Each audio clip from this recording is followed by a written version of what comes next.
জীবনের সংঘর্ষে আমি ক্লান্ত, কারণ আমি বারবার ভেঙেছি, তবুও কাউকে বুঝতে দেয়নি। আমার চোখে জল আসে, কিন্তু আমি তাকিয়ে থাকি আকাশের দিকে, যেন কেউ বুঝতে না পারে আমার ভেতরটা কতটা শূন্য।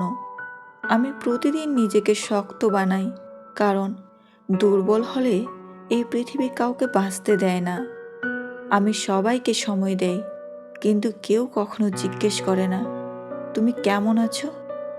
এই দুইটা শব্দই তো আমাকে আবার বাঁচিয়ে দিতে পারত।